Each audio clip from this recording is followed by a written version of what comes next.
Depuis la nuit des temps, l'homme a toujours été en quête d'une meilleure vie. Il a cependant cherché à avoir, dans la mesure du possible, moins de problèmes. Cela s'explique aujourd'hui par l'évolution de la technologie.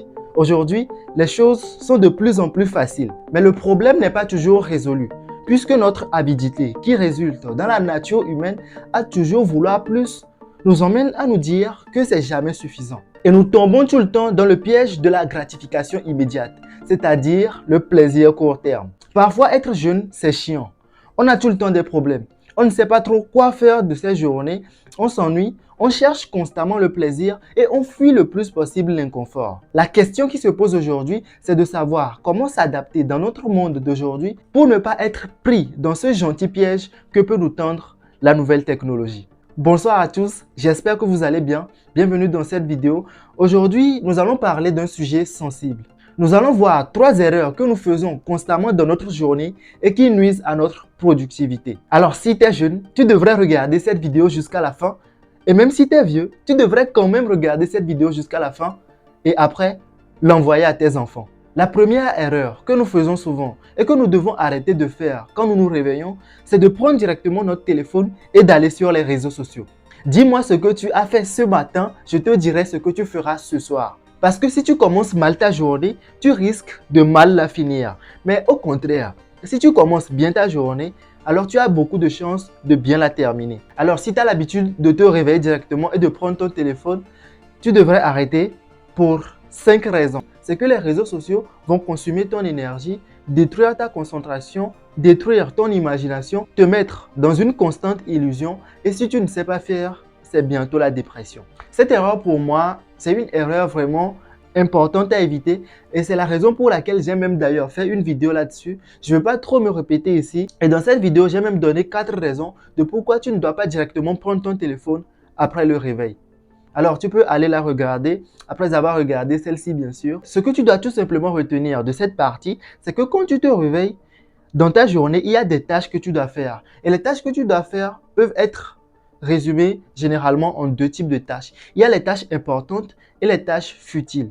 Donc, si tu priorises les tâches futiles au détriment des tâches importantes, ce qui va arriver, c'est que quand tu vas vouloir faire une tâche importante, l'énergie que tu devrais normalement utiliser pour la tâche importante a déjà été utilisée pour la tâche futile parce que quand tu t'es levé, tu as mis comme priorité d'aller sur les réseaux sociaux. La deuxième erreur que tu dois éviter au cours de ta journée, c'est de travailler et d'avoir ton téléphone à côté. Souvent, quand nous travaillons, c'est que nous désirons normalement une chose, c'est d'être le plus concentré possible.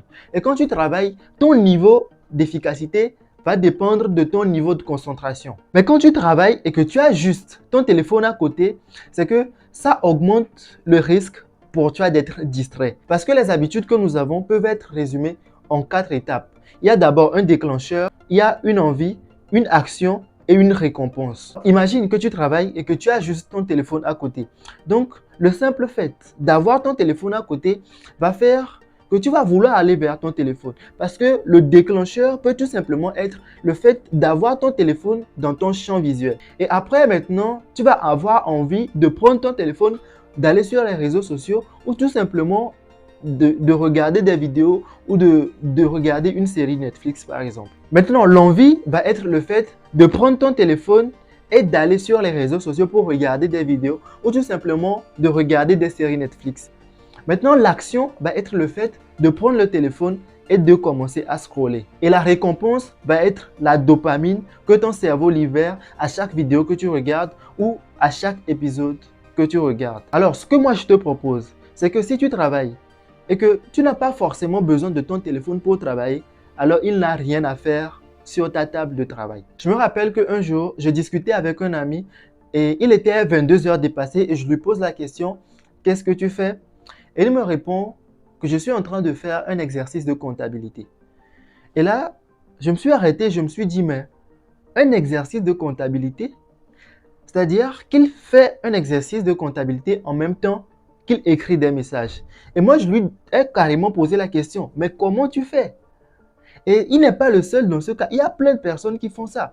Alors, si toi aussi tu es dans ce cas, si toi aussi tu peux travailler tout en écrivant des messages. Alors tu me diras dans les commentaires comment tu fais. Parce que moi, quand je suis entre amis ou en famille et que deux personnes me parlent en même temps, ce qui arrive, c'est que je ne sais pas qui écouter. Et quand j'essaie d'écouter les deux, j'arrive à écouter personne en fait, parce que je ne peux pas écouter les deux à la fois.